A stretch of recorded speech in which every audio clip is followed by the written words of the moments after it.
Powder Janardhan Chikkanna direct ಮಾಡಿ and KRJ studio ಮತ್ತೆ TVF produce ಮಾಡಿರೋ ಈ ಸಿನಿಮಾದಲ್ಲಿ ದಿಗಂತ್, ಶರ್ಮಿಳಾ ಮಾಂಡ್ರೆ, ರಂಗಾಯಣ ರಘು, ನಾಗಭೂಷಣ್, ರವಿಶಂಕರ್ ಹೀಗೆ ಇನ್ನೂ ದೊಡ್ಡ ಕ್ಯಾಸ್ಟ್ ಇದೆ. ಅಂಡ್ ಸುಮಾರು ಜನ ಈ ಮೂವಿನ ಹಾಸ್ಟೆಲ್ ಹುಡುಗರು ಬೇಕಾಗಿದ್ರೆ ಸಿನಿಮಾಗೆ ಕಂಪೇರ್ ಮಾಡ್ತಿದ್ದಾರೆ. ಸೊ ಅದ್ಯಾಕೆ ಅಂತ ಇಂಡೆಪ್ತ್ ರಿವ್ಯೂನಲ್ಲಿ ತಿಳ್ಕೊಳ್ಳೋಣ. ಅದಕ್ಕೂ ಮುಂಚೆ ಸಬ್ಸ್ಕ್ರೈಬ್ ಆಗಿಲ್ಲ ಅಂದ್ರೆ ಸಬ್ಸ್ಕ್ರೈಬ್ ಮಾಡ್ಕೊಂಡು ಸಪೋರ್ಟ್ ಮಾಡಿ. ಈ ಸಿನಿಮಾದ ಪ್ಲಾಟ್ ಏನಂದ್ರೆ, ಒಂದು ಸ್ಟೋರಲ್ಲಿ ದಿಗಂತ್ ಮ್ಯಾನೇಜರ್ ಆಗಿರ್ತಾನೆ. ಸೊ ಒಂದಿನ ಸ್ಟಿಕ್ಕರ್ ಮಿಸ್ ಮ್ಯಾಚ್ ಆಗಿ ಬೇರೆ ಎಲ್ಲ ಹೋಗ್ಬೇಕಾಗಿರೋ ಪೌಡರ್ ದಿಗಂತ್ ಇರೋ ಶಾಪಿಗೆ ಬರುತ್ತೆ. ಅಂಡ್ ಅಲ್ಲಿಂದ ಆ ಪೌಡರ್ಗೋಸ್ಕರ ಏನೆಲ್ಲ ನಡೆಯುತ್ತೆ, ದಿಗಂತ್ ಆಗೋ ಅವ್ನ ಫ್ರೆಂಡ್ಸ್ಗೆ ಯಾವ ರೀತಿ ಪ್ರಾಬ್ಲಮ್ಸ್ ಎದುರಾಗ್ತವೆ, ಅಂಡ್ ಅದು ಎಂತ ಪೌಡರು, ಈ ಜರ್ನಿಲಿ ಯಾರನ್ನೆಲ್ಲ ಮೀಟ್ ಆಗ್ತಾನೆ, ಕೊನೆಗೆ ಆ ಪೌಡರ್ ಇಂದ ಏನಾಗುತ್ತೆ ಅನ್ನೋದೇ ಈ ಸಿನಿಮಾದ ಒಂದನೇ ಸ್ಟೋರಿ. ಮೊದಲನೇದಾಗಿ ಇದೊಂದು out and out comedy crime thriller cinema. But comedy ನಮ್ಮ ಎಕ್ಸ್ಪೆಕ್ಟೇಷನ್ಸ್ ನ ರೀಚ್ ಮಾಡೋದ್ರಲ್ಲಿ ಫೇಲ್ ಆಯ್ತು. ಸೊ ಈ ಫಸ್ಟ್ ಹಾಫ್ ಅಲ್ಲಿ ಕ್ಯಾರೆಕ್ಟರ್ ಇಂಟ್ರೊಡಕ್ಷನ್ಸ್ ಅಂಡ್ ಆ ಕ್ಯಾರೆಕ್ಟರ್ ನ ಸೆಟಪ್ ಮಾಡ್ಕೊಂಡಿರೋ ರೀತಿ ತುಂಬಾ ಚೆನ್ನಾಗಿತ್ತು. ಇನ್ನ ಕತೆ ಒಳಗಡೆ ಹೋಗೋಕ್ಕೂ ಜಾಸ್ತಿ ಏನ್ ಟೈಮ್ ತಗೊಳ್ಳಲ್ಲ. ಜೊತೆಗೆ ಆಕ್ಷನ್ ಅಂಡ್ ಡ್ರಾಮಾನ ಬ್ಯಾಲೆನ್ಸ್ ಮಾಡ್ಕೊಂಡು ಸ್ಟೋರಿನ ಮೇಂಟೈನ್ ಮಾಡ್ತಾ ಹೋಗ್ತಾರೆ. ಆದ್ರೆ ಸ್ಲೋ ಪೇಸ್ ಇರೋದ್ರಿಂದ ಕಾಮಿಡಿ ಎಲ್ಲೂ ವರ್ಕ್ ಆಗದೆ ಇರೋದ್ರಿಂದ ಆಡಿಯನ್ಸ್ಗೆ ಬೋರ್ ಫೀಲ್ ಆಗುತ್ತೆ. ಆ ಕಾಮಿಡಿ ಏನೋ ಅಲ್ಲಲ್ಲಿ ಜನರೇಟ್ ಮಾಡಿದರೆ ಆ ಫನ್ ಡೋಸ್ ಅನ್ನೋದು ತುಂಬಾ ಕಮ್ಮಿ ಇತ್ತು. ಇದರಿಂದ ಆಡಿಯನ್ಸ್ಗೆ ನಗು ತರ್ಸಲ್ಲ.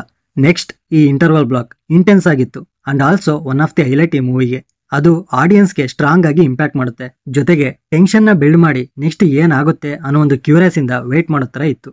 ಅಂಡ್ ಟೋಟಲ್ ಆಗಿ ಹೇಳ್ಬೇಕಂದ್ರೆ ಫಸ್ಟ್ ಹಾಫ್ ಅಲ್ಲಿ ಇಂಟ್ರಡಕ್ಷನ್ ಪಾರ್ಟ್ ಚೆನ್ನಾಗಿತ್ತು ಅಂಡ್ ಇಂಟರ್ವಲ್ ಚೆನ್ನಾಗಿದೆ ಅಷ್ಟೇ. ಅದ್ರ ಮಧ್ಯೆ ಇರೋ ರನ್ ಟೈಮ್ ಬೋರಿಂಗ್ ಆಗಿತ್ತು.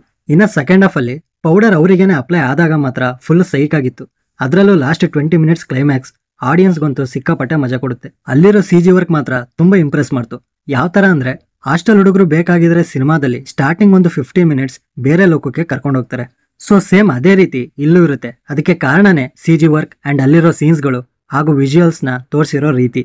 ಇನ್ನು ಒಂದೊಂದು ಕ್ಯಾರೆಕ್ಟರ್ಗೂ ಡಿಫ್ರೆಂಟ್ ಇಮ್ಯಾಜಿನೇಷನ್ ಅಂಡ್ ಅದನ್ನ ಕ್ರಿಯೇಟ್ ಮಾಡಿರೋ ವಿಧಾನ ಟಾಪ್ ನಾಚ್. ಆ ಪೌಡರ್ನ ನಶೆ ಇವ್ರನ್ನೆಲ್ಲ ಹೆಂಗೆಲ್ಲ ಆಟ ಆಡ್ಸುತ್ತೆ ಅನ್ನೋದನ್ನ ನೀವು ಸಿನಿಮಾದಲ್ಲೇ ನೋಡ್ಬೇಕು. ಜೊತೆಗೆ ಆ ಸಿಚುವೇಶನ್ಸ್ ಅಲ್ಲಿ ಒಳ್ಳೆ ಫನ್ ಕೂಡ ಜನರೇಟ್ ಆಯ್ತು. ಸೊ ಇಡೀ ಮೂವಿಲಿ ಆ ಕ್ಲೈಮ್ಯಾಕ್ಸ್ ಅಲ್ಲೇ ತುಂಬಾ ಎಂಜಾಯ್ ಮಾಡಿದ್ದು. ಬೇರೆ ಕಡೆ ಸ್ವಲ್ಪ ಸ್ಲೋ ಅಂಡ್ ಫ್ಲಾಟ್ ಆಗಿರುತ್ತೆ. ಅಂಡ್ ಈ ಸೆಕೆಂಡ್ ಹಾಫ್ ಸ್ಟಾರ್ಟಿಂಗ್ ಅಲ್ಲಿ ಕೂಡ ಅಷ್ಟು ಹೇಳ್ಕೊಳಂಗೆ ಏನಿರ್ಲಿಲ್ಲ. ಸೊ ಈ ಕ್ಲೈಮ್ಯಾಕ್ಸೇ ಈ ಸಿನಿಮಾಗೆ ಬಿಗ್ಗೆಸ್ಟ್ ಪಾಸಿಟಿವ್ ಆಯ್ತು. ಇನ್ನ ಈ ಸಿನಿಮಾದ ಪಾಸಿಟಿವ್ಸ್, ಕ್ಯಾರೆಕ್ಟರ್ನ ತುಂಬಾ ಚೆನ್ನಾಗಿ ಡೆವಲಪ್ ಮಾಡ್ಕೊಂಡು ಆ ರೋಲ್ಗೆ ಪರ್ಫೆಕ್ಟ್ ಆಗಿ ಮ್ಯಾಚ್ ಆಗೋ ತರ ಆಕ್ಟರ್ಸ್ ಗಳನ್ನ ಸೆಲೆಕ್ಟ್ ಮಾಡಿದ್ದಾರೆ. ಇನ್ನ ಸಿನಿಮಾಟೋಗ್ರಫಿ ಅಂಡ್ ಪರ್ಫಾರ್ಮೆನ್ಸ್ ಸಖತ್ತಾಗಿತ್ತು. ಇನ್ನ ಇದರ negatives, first half and second half ಅಲ್ಲಿ ತುಂಬಾ ಕಡೆ ಯಾಕೋ ಟ್ರ್ಯಾಕ್ ಚೇಂಜ್ ಆಗ್ತಿದೆಯಲ್ಲ ಅನ್ಸುತ್ತೆ. ಬಟ್ ಮತ್ತೆ ಟ್ರ್ಯಾಕಿಗೇನೋ ಬರ್ತಾರೆ, ಆದ್ರೆ ಅದು ಎಂಗೇಜಿಂಗ್ ಆಗಿ ಇರಲ್ಲ. ಅಂಡ್ ಕೆಲವು ಪ್ಲಾಟ್ ಪಾಯಿಂಟ್ಸ್ ನ ಆಡಿಯನ್ಸ್ ಗೆಸ್ ಮಾಡೋ ಚಾನ್ಸಸ್ ಕೂಡ ಇದಾವೆ. ಅಂಡ್ ಕಾಮಿಡಿ ಕೆಲವೊಂದು ಕಡೆ ಬಿಟ್ರೆ ಎಲ್ಲೂ ನಗು ತೋರಿಸ್ಲಿಲ್ಲ. ಇನ್ನ ಡಬಲ್ ಮೀನಿಂಗ್ ಡೈಲಾಗ್ಸ್ ಕೆಲವರಿಗೆ ಅರ್ಥ ಆದ್ರೆ ಆ ಸೀನ್ ನ ಎಂಜಾಯ್ ಮಾಡ್ತೀರಾ, ಇಲ್ಲ ಅಂತ ಅಂದ್ರೆ ಅಲ್ಲೂ ಬೋರ್ ಹೊಡಿಯುತ್ತೆ. ಇನ್ನ ಪರ್ಫಾರ್ಮೆನ್ಸಸ್ ವಿಷಯಕ್ಕೆ ಬರೋದಾದ್ರೆ ದಿಗಂತ್ ಅವರ ಟೈಮಿಂಗ್ ಚೆನ್ನಾಗಿತ್ತು ಅಂಡ್ ಪರ್ಫಾರ್ಮೆನ್ಸ್ ಕೂಡ ಚೆನ್ನಾಗಿ ಮಾಡಿದ್ದಾರೆ. ಇನ್ನ ಲೀಡ್ ಆಕ್ಟರ್ಸ್ ಆಗಿ ಯಾರೆಲ್ಲ ಈ ಸಿನಿಮಾದಲ್ಲಿ ಇದಾರೋ ಅವರೆಲ್ಲ ಅವರ ರೋಲ್ ನ ಎಕ್ಸಲೆಂಟ್ ಆಗಿ ನಿಭಾಯಿಸಿದ್ದಾರೆ. ಅಂಡ್ ಮಿಕ್ಕಿ ಸಪೋರ್ಟಿಂಗ್ ಆಕ್ಟರ್ಸ್ ಕೂಡ ಡೀಸೆಂಟ್ ಆಗಿ ಚೆನ್ನಾಗಿ ಪರ್ಫಾರ್ಮೆನ್ಸ್ ಕೊಟ್ಟಿದ್ದಾರೆ. ಅಂಡ್ ಟೆಕ್ನಿಕಲ್ ವಿಷಯಕ್ಕೆ ಬರೋದಾದ್ರೆ ಸಿನಿಮಾಟೋಗ್ರಫಿ, ಎಡಿಟಿಂಗ್ ತುಂಬಾ ಚೆನ್ನಾಗಿದೆ. ಕ್ಯಾಮರಾ ವರ್ಕ್ ಈ ಸಿನಿಮಾಗೆ ಇಂಟೆನ್ಸ್ ಅಟ್ಮಾಸ್ಫಿಯರ್ ನ ತಂದುಕೊಟ್ಟಿದೆ.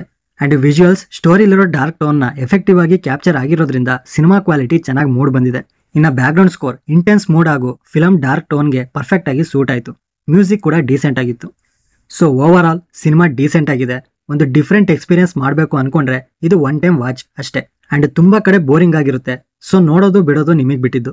ಇನ್ನ ಈ ಸಿನಿಮಾ ಯಾರಿಗ ಇಷ್ಟ ಆಗುತ್ತೆ ಯಾರಿಗ ಕಷ್ಟ ಆಗುತ್ತೆ ಅಂತ ಹೇಳಕ್ಕಾಗಲ್ಲ.